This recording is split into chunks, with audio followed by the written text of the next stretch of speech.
Bonjour à tous. Ce vendredi, Mosaïque vous propose une confrontation entre le oui et le non au projet de gare à Vandières. Nos invités sont appelés à débattre sur le plateau. Nous l'espérons, cela devrait vous permettre de mieux vous positionner à la veille du vote de ce dimanche. La lutte continue. Le collectif Sarreguemines Beach pour la défense du rail s'est affiché derrière une grande banderole. Il a fait savoir que ce dimanche, lors de la consultation des Lorrains sur le projet de gare de Vandières, il va s'inviter dans les bureaux de vote. Les électeurs pourront ainsi dire s'ils veulent pouvoir se rendre vers une gare TGV en train. Le sujet sera développé dans les infos. En attendant, place au sommaire. Bonjour à tous. Malgré le froid et la neige, de nombreuses activités se sont déroulées le week-end dernier à Sarreguemines et environ. Vous avez du temps et vous voulez vous rendre utile, les sapeurs-pompiers n'attendent que vous. Les badistes du Sarreguemines Badminton Club ont obtenu un précieux succès contre Comimont. Erza est ce soir la finaliste de la France, a un incroyable talent. Nous l'avons rencontrée avec sa maman et son frère. La petite histoire nous emmène à la découverte de la fontaine Saint-Bernard de Sarralbe. Dans Tendance, nous ferons une immersion au refuge SPA de Sarreguemines. Pour finir en appétit, Gauthier Pierron nous prépare un mignon de porc farci avec des Mehlkneppel. Il y a 5 ans, jour pour jour, le 27 janvier 2010, le mot d'ordre au lycée Simon-Lazare, c'était la mobilisation pour la bonne cause. À l'époque, suite au tremblement de terre en Haïti, les images de dévastation, notamment à Port-au-Prince, faisaient le tour du monde. Pour récolter des dons, des manifestations s'organisaient un peu partout. Replay. Votre ordinateur virtuel accessible où que vous soyez, 24 heures sur 24, depuis votre PC, Mac, votre tablette ou votre smartphone. Pour les pros, la solution c'est le cloud ID Réseau. Un lycée au grand cœur. À Sarreguemines, c'est l'ensemble du lycée Simon-Lazare qui s'est mobilisé pour organiser une soirée au profit des sinistrés d'Haïti. Enseignants et personnel administratif se sont retroussés les manches pour servir aux convives la choucroute royale préparée par les professeurs de la section hôtelière. Une centaine de personnes ont participé à ce dîner, moyennant un forfait de 20 € pour le plat, le dessert et une boisson. L'intégralité des bénéfices va être reversée à la Fondation de France. Au total, cette manifestation aura permis de récolter 2 200 €. Et à savoir que la solidarité et la générosité sont toujours de mise au lycée Simon-Lazare. On a encore pu le constater la semaine dernière, les élèves et les enseignants ont assuré le service du dîner de l'opération Noël de joie de façon magistrale. C'est le moment de nous intéresser à la météo de demain. Sandrine se trouve chez un sculpteur monumental. 17% des accidents du quotidien ont pour origine le sport. Assurance accident de la vie, la sécurité par tous les temps. Bonjour tout le monde, pour demain le temps sera instable et frais. Quelques averses de neige sont possibles dans la matinée, mais elles seront vite remplacées par de la pluie et du vent l'après-midi. Côté température, les minimales iront de -2 à 1 degré et les maximales de 4 à 7 degrés. Demain, mercredi 28 janvier, pensez à souhaiter une bonne fête au Thomas d'Aquin. Le soleil nous accompagnera de 8h03 à 17h20. Le mardi sur Mosaïque, c'est le jour de la bonne humeur. Et aujourd'hui, nous sommes dans l'atelier de Bill Brech qui va nous donner sa recette du bonheur. La recette du bonheur, elle peut être, c'est une recette qui peut être simple comme compliquée. On prend un peu une pincée de bonne humeur au réveil, une bonne journée avec le sourire et on se couche, bien sûr, en pensant à cette magnifique journée que nous avons eue.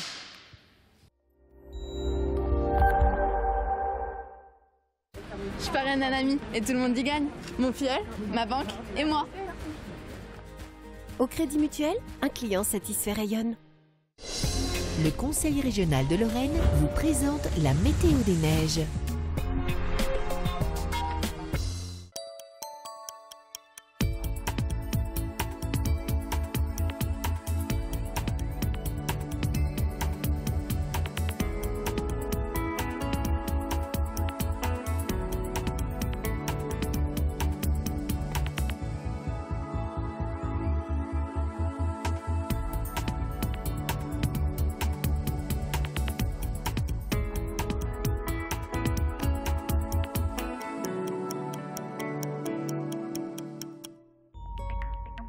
Retrouvez toutes les informations sur l'enneigement de vos stations préférées sur www.bulletin-d-neige.com.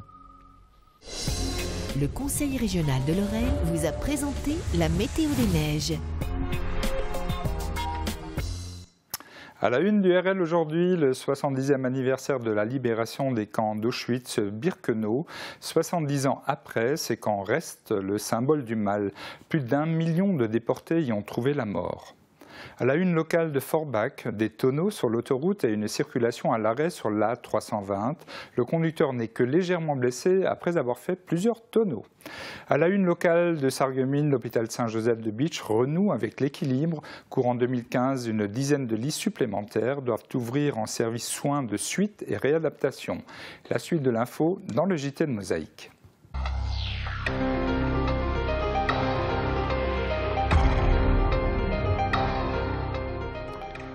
Malgré le froid, ils ont tenu leur banderole sans broncher. Les membres du collectif Sarreguemines Bitche pour la défense du rail militent encore et toujours pour le retour des trains à Bitche. Dimanche prochain, les citoyens pourront également s'exprimer sur cette question. Guillaume Dumonteil. Ils ne renoncent pas.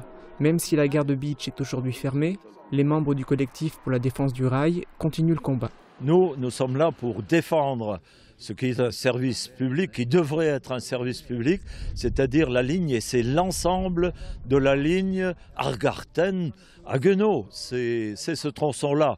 Aujourd'hui, il s'agit de combler le vide qui existe entre Niederbronn, Bitche et Sarreguemines, et j'insiste aussi que vers Sarreguemines, même si aujourd'hui il y a beaucoup de monde qui pense que ça n'est pas jouable, eh bien nous pensons que si. Dans un premier temps, les membres du collectif pensent que les travaux entre Bitche et Niederbronn seront les plus simples à réaliser. Après avoir passé plusieurs mois sans mener d'action, les défenseurs de la ligne ferroviaire ont décidé de refaire parler d'eux à quelques jours d'un scrutin organisé par la région. En effet, dimanche, les électeurs lorrains sont invités à prendre part à la consultation sur le projet de gare d'interconnexion de Vandières. Nous avons certes une gare, mais où il n'y a plus de train. Et donc, nous voulons inviter ceux qui participeront à cette consultation, nous voulons les inviter à ajouter un petit mot en disant que nous aussi, on aimerait se rendre au TGV en train. Les membres du collectif estiment que le train sera plus confortable et plus rapide que les autocars une fois les travaux sur la ligne ferroviaire réalisés. Dimanche, dans certaines communes du pays de Bitche, les électeurs pourront glisser un bulletin dans une urne et indiquer s'ils sont également de cet avis. Ce sera notamment le cas à Lemberg, Bärental et Götzenbrück. Le froid et la neige n'ont pas eu raison des activités organisées le week-end dernier. Retour sur ces événements qui font la richesse de notre territoire. Le résumé de Bernard Lange, Thomas Drouin et Guillaume Dumonteil. C'est une cérémonie on ne peut plus de saison qui s'est déroulée à l'hôpital Robert Pax, une cérémonie de vœux. Dans leurs discours respectifs, Maria Schwarzenbach, Jean-Claude Kneib et Céleste Lett ont fait le bilan de l'année passée. En 2014, les partenariats avec d'autres acteurs du monde médical se sont développés et la hausse d'activité constatée lors des exercices précédents s'est confirmée. Une autre constante, la santé financière défaillante de l'hôpital, qui a accusé l'an passé un déficit d'1 million d'euros. De plus, l'établissement se débat avec un emprunt dit toxique basé sur le taux de change euro-franc suisse. L'évolution de la monnaie helvète ces derniers jours amène à évoquer désormais un taux d'intérêt de 25% pour cet emprunt. Néanmoins, le directeur de l'hôpital se veut confiant. Il espère notamment une aide de l'État et reste en attente de la résolution du contentieux avec Dexia, la banque prêteuse. C'est une tradition dans de nombreuses villes et de nombreux villages. Ambar-Roth n'échappe pas à la règle. Chaque année, le maire accueille les nouveaux arrivants lors d'une cérémonie. Cette année, 70 néo-ambachois et rothois étaient conviés. Cet événement a également permis à la municipalité de remettre les récompenses du concours des maisons fleuries. À Ambar, c'est Christophe Potier qui a remporté les faveurs du jury. À Roth, il s'agit de Charlotte Franck. Un cri d'alarme à présent. Ne jetez plus vos chaussettes. Elles peuvent se transformer en doudou. Illustration avec cet atelier animé par Léa Pellarin à l'occasion du mois du bébé qui se déroule actuellement à la médiathèque communautaire. Dès 7 ans, les enfants pouvaient créer leurs jouets à l'aide de chaussettes, bien évidemment, mais également d'aiguilles, de fils, de boutons ou encore de feutrines, sans oublier le coup de main qui va avec. Ils étaient fiers ensuite de montrer leur création. Ces doudous chaussettes et ces livres tissus marionnettes, Léa Pellarin les utilise dans ses spectacles parce qu'en plus de ses compétences de couturière, elle est également conteuse. Devant un public de bébés et de jeunes enfants, elle a présenté son spectacle Au fond des bois. Il s'agit d'un assemblage de plusieurs histoires mettant en scène la nature et les animaux. La curiosité et les connaissances de l'auditoire étaient mises à contribution. Les jeunes spectateurs se laissaient bercer et attendrir, tout en s'amusant de la succession des péripéties racontées. Ils sont bien trop nombreux. Ohé, ohé, ohé. Le bateau a chaviré, tous les amis sont tombés dans l'eau. À Grossbiederstroff aussi, des histoires étaient racontées aux petits, notamment celle de ce pingouin qui a froid et qui voyage en compagnie d'un cachalot sur tous les continents. La conteuse Denise Klein, assistée d'Anne-Marie Niederlander, utilisait le kamishibai, un genre narratif japonais. Une fois par mois, les enfants de la commune de Grossbiederstroff sont invités à écouter les histoires à la bibliothèque de la commune. À quelques mètres de là, des adolescents, mais également des adultes, s'affrontaient dans des parties de jeux vidéo acharnées. Ils se défoulaient avec des anciennes consoles lors de cette activité rétro-gaming organisée conjointement par la bibliothèque de Grossbiederstroff et la médiathèque communautaire de Sarreguemines. Va prendre l'air. Nombreuses sont les mamans qui intiment cet ordre à leurs enfants quand elles estiment qu'ils passent trop de temps devant les jeux vidéo. Ce ne sont pas ces raisons qui ont poussé les participants à la 47e marche populaire internationale de Grossbiederstroff à prendre leurs chaussures et leurs bâtons, mais le résultat était le même, ils se sont aérés l'esprit. Des parcours de 10 et de 20 km étaient proposés. De nombreux points de ravitaillement étaient disséminés pour faciliter le labeur des marcheurs. 3 artistes pour une exposition.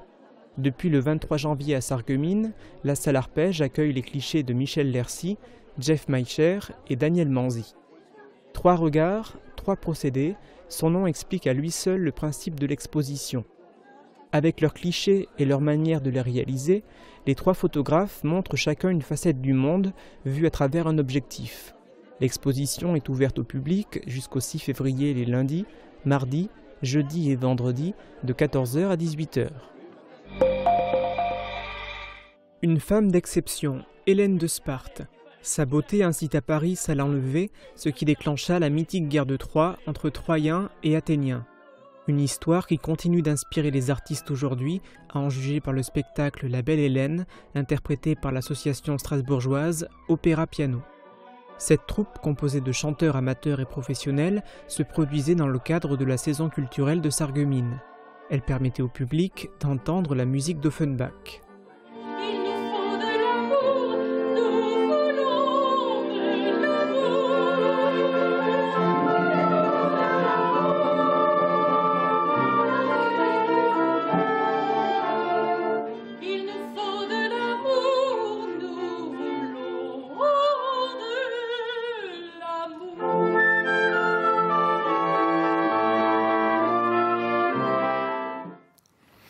Ils sont toujours prêts et veillent à la santé et à la sécurité de la population. Quand ils partent à bord de leur rutilant véhicule, ils vivent une expérience humaine extraordinaire. Néom Michel et Guillaume Dumonteil sont allés à leur rencontre. C'est un rêve d'enfant qui s'est réalisé il y a 6 ans. Et voilà, c'est pour aider les personnes. Âgé de 17 ans seulement, Quentin Meyer est dans son élément. Anciennement JSP, il a depuis rejoint les sapeurs-pompiers. L'âge légal pour devenir soldat du feu est en effet de 16 ans minimum. Ils peuvent s'engager jusqu'à 60 ans si leur santé le leur permet. Pour être sapeur-pompier volontaire, il faut avoir une condition physique convenable. Et c'est suffisant, quoi. Il ne faut pas être un super-homme. Alors on recrute des jeunes et surtout des moins jeunes, parce qu'on s'est aperçu qu'on a surtout un recrutement de jeunes et qui après la vie les emmène ailleurs, les emmène faire des études, le travail un peu ailleurs. Et on souhaiterait s'orienter un peu vers des gens un peu plus âgés qui sont installés dans la vie, qui ont un peu de temps libre et qui, c'est pas interdit, veulent un peu se mettre du beurre dans les épinards. Effectivement, les sapeurs-pompiers volontaires bénéficient d'indemnités et d'avantages. Il est fréquent que les personnes refusent de s'engager parce qu'elles estiment ne pas avoir suffisamment de temps à consacrer à cette activité. Comme n'importe quel engagement sapeur-pompier, c'est quelque chose qui prend du temps. On arrive à gérer ça et à trouver un équilibre entre la vie familiale, la vie professionnelle et la vie au sein de la caserne. La compagnie de Sarreguemines compte un effectif de 100 sapeurs-pompiers, dont une soixantaine de volontaires. Parmi eux, on retrouve des infirmiers, une dizaine environ. Au niveau des infirmiers volontaires, on a la chance de trouver du monde encore parce que l'exercice n'est pas le même que celui de leur pratique quotidienne dans leur service hospitalier ou en milieu libéral. Chez les sapeurs-pompiers, ils interviennent souvent seuls sur protocole de soins d'urgence et donc ils ont un raisonnement clinique qui est différent de celui qu'ils vont avoir dans leur lieu d'exercice. Pour rejoindre les infirmiers de sapeurs-pompiers, il faut bien évidemment exercer la profession d'infirmier. Les autres missions effectuées par les sapeurs volontaires sont ouvertes à tous, peu importe qu'ils travaillent dans tel ou tel métier ou qu'ils ne travaillent pas d'ailleurs. Le service départemental d'incendie et de secours de la Moselle recrute des sapeurs-pompiers 2 fois par an. Les candidatures sont ouvertes pour le 1er juillet. Ton aiguille, tu le retiens. D'accord ? Voilà, l'appel est lancé. 1 nul et 2 victoires, la période est plutôt favorable pour le Sarreguemines Badminton Club. Samedi, les badistes locaux recevaient un collectif vosgien à domicile à l'occasion de la 6e journée de championnat par équipe de National 3. Le récit de Guillaume Dumonteil et Jean Birkel. Un match retour en toute quiétude. Lors du match aller, les Sarregueminois en bleu s'étaient déplacés et avaient fait le nécessaire pour s'imposer largement et revenir avec les points. À domicile, et alors que la période est positive, il devenait envisageable de réitérer. Le SBC confirme, dès l'entame, avec la victoire lors des doubles mixtes, à l'image de Romain Robert et Oriane Malik.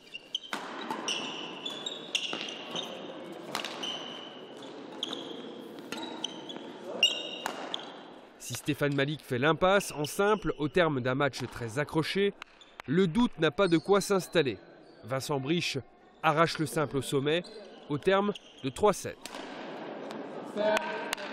Le deuxième faux pas de Sarreguemines intervient lors du double dame, avant d'enchaîner 3 victoires consécutives grâce à Clara Kuhn et Alicia Chauser en simple. Et lors du double homme pour finir. Sarreguemines s'impose 6-2. Les troupes bien en place, la plus-value technique commence à se faire ressentir, la combativité, la solidarité. Il y a vraiment des matchs qui ont été gagnés aujourd'hui sur la qualité de jeu. Et ça, c'est plutôt encourageant. On prend les matchs les uns après les autres. On a ciblé 2 équipes qu'il fallait mettre derrière nous. C'est chose faite avec Ornimont. Maintenant, on a 2 déplacements très délicats à Strasbourg. Et avant de recevoir Cernay, qui est le 2e adversaire qu'on a ciblé.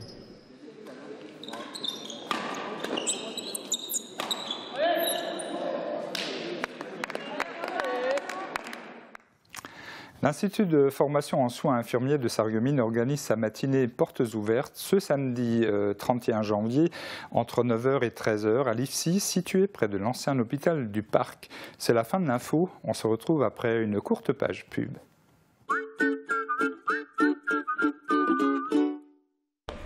Est-ce que vous voulez faire la fête? Venez chez Festivité. Allez hop, c'est carnaval. Wallé de señorita. À Jack Sparrow, je suis qui je veux. De la perruque afro au sombrero, je tire mon chapeau à Festivité. Festivité, Festivité, des idées toutes faites. Joël Belleno, Pierre Dutertre, Alexandra Tollet, Ingrid von Munster, Sandra Zini, 5 céramistes contemporains racontent leur histoire de bleu. Exposition jusqu'au 15 mars 2015 au musée de la Faïence.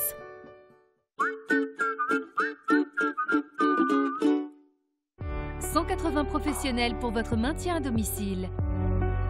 AVS. Notre métier, vous accompagner. Plus de sport sur Mosaïque. Samedi à 18h, vivez en direct du stade de la Blise le match retour de CFA2 Sarreguemines-Schildikheim. Vainqueur à l'extérieur, on n'en attendra pas moins des faïenciers à domicile. Le saviez-vous, en l'an 2000, la fontaine Saint-Bernard de Sarralbe a été restaurée. Un petit édifice pour une source presque millénaire. C'est ce que vous raconte la petite histoire du jour.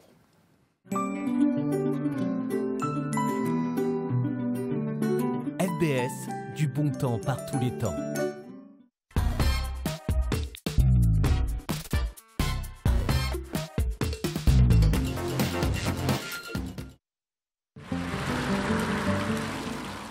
La tradition attribue l'origine de cette fontaine à Saint Bernard, abbé de Clairvaux.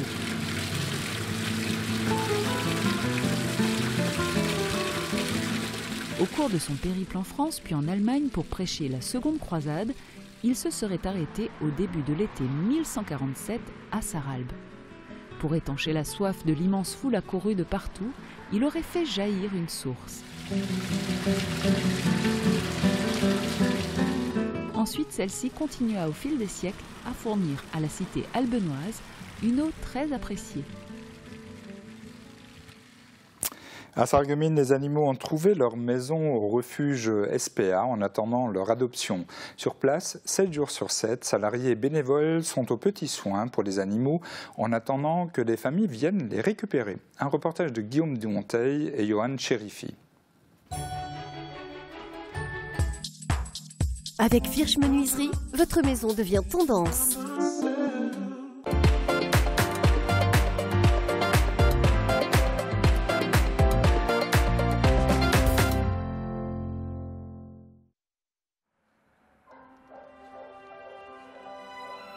Pour le public, le refuge est ouvert du lundi au vendredi de 13h30 à 17h30 et le samedi de 14h à 17h.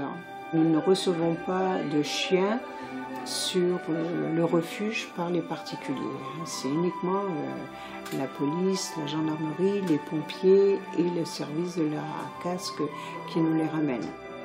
Comme animaux, on reçoit principalement des chiens et des chats. Les animaux, chiens et chats, doivent être identifiés par puce. Le tatouage, maintenant, on n'en voit pratiquement plus. On a des rats actuellement, on a eu des lapins, on a des oiseaux qui peuvent nous arriver, des perruches, de furets aussi. On a eu une époque où on avait pas mal de furets, des cochons d'Inde, voilà, des nacs, ce qu'on appelle nouveaux animaux de compagnie. Essentiellement des tortues aussi, des tortues aquatiques qui ont été ramenées. Quand on a une demande d'adoption, on va demander donc aux personnes de remplir une demande d'adoption sur le chien ou le chat. Donc sur cette demande d'adoption, on a différentes questions. On leur posait un petit questionnaire. Un bosseron dans un 2 pièces à l'étage, alors que monsieur et madame travaillent, on ne va pas leur donner. Nous, ce qu'on demande, c'est 150 € de participation aux frais. De toute façon, si on vient chercher un animal, on doit être en mesure de le soigner, de pouvoir lui acheter à manger. Oui, ça paraît tellement évident.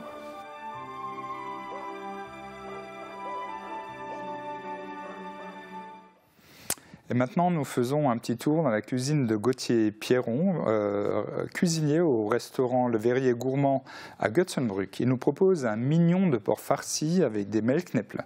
De quoi déjà nous donner une envie, maintenant qu'il n'est pas encore midi, et une envie de manger. On regarde le sujet. Belle et fonctionnelle, les cuisines Aviva présentent entrée plat dessert. Aviva, la cuisine qui vous va.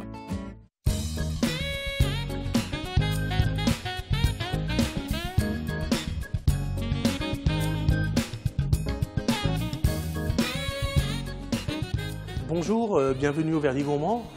Donc aujourd'hui nous vous proposons un filet mignon de porc farci par nos soins avec des knäpfle au poireau et une petite sauce aux trompettes. Pour commencer, préparez la farce. Mélangez le hachis avec l'œuf, l'échalote hachée et la duxelle de champignons. Il s'agit de champignons presque hachés et cuits rapidement dans un peu d'huile. Salez, poivrez et ajoutez le 4 épices. Pour le sel, il suffit de compter 15 g par kilo de hachis et mettre un quart de sel nitrité et 3 quarts de sel normal. Parez le filet mignon et ouvrez-le en portefeuille, déposez un boudin de farce sur toute la longueur du filet et refermez. Disposez les tranches de poitrine fumée sur un film alimentaire, l'une à côté de l'autre bien serrée, et posez dessus le filet mignon. Disposez une tranche de poitrine fumée sur chaque extrémité du filet et enroulez le film pour que la poitrine fumée enveloppe l'ensemble du filet mignon. Marquez rapidement dans une poêle huilée et enfournez pour 25 à 30 minutes à 165 degrés.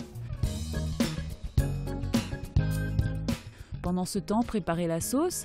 Dans la poêle qui a servi à marquer le filet mignon, faites suer les trompettes de la mort et l'ail haché, salé et poivré, puis ajoutez le fond brun et le jus de cuisson du filet mignon.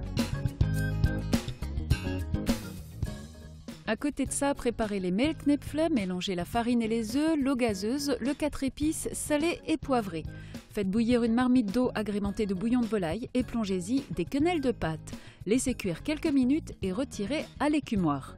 Dans une poêle, faites revenir le poireau émincé et ajoutez les Mehlknöpfle découpés en morceaux. Voici la touche colorée de ce plat à déguster sans attendre.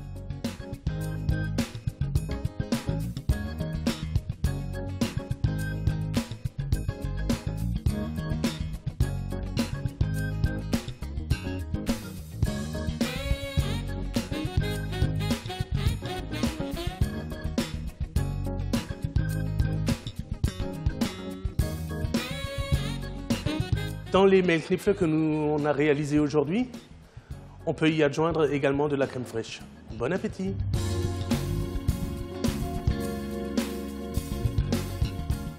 Et on retrouve Gauthier demain pour le dessert. Pour finir, je vous laisse en compagnie d'Erza, entourée de sa maman, de son frère et de son prof de chant. Ce soir, notre célébrité locale va tenter de décrocher la finale de l'émission « La France a un incroyable talent ». N'hésitez pas à la voir et surtout à la soutenir.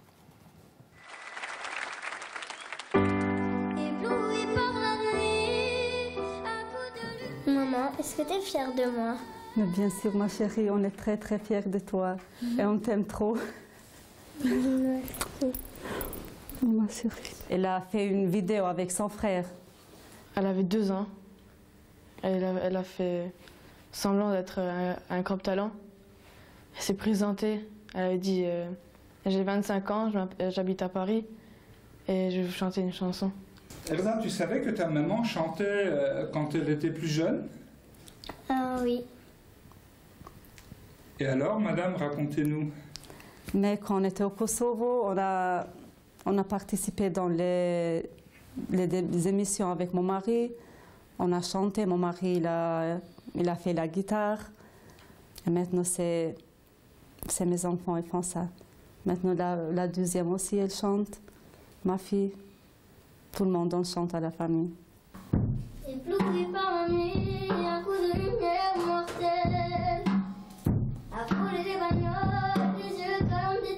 Chanter pour elle, c'est un jeu, mais elle sait qu'avec ce jeu-là, elle peut faire transmettre de bonnes vibrations aux gens qui vont l'écouter. Donc, elle se met comme en route comme ça, et puis elle dit, ça y est, maintenant j'y vais, je vais leur faire plaisir à tous, je vais me donner à fond. Et c'est à ce moment-là que la magie, à chaque fois, opère.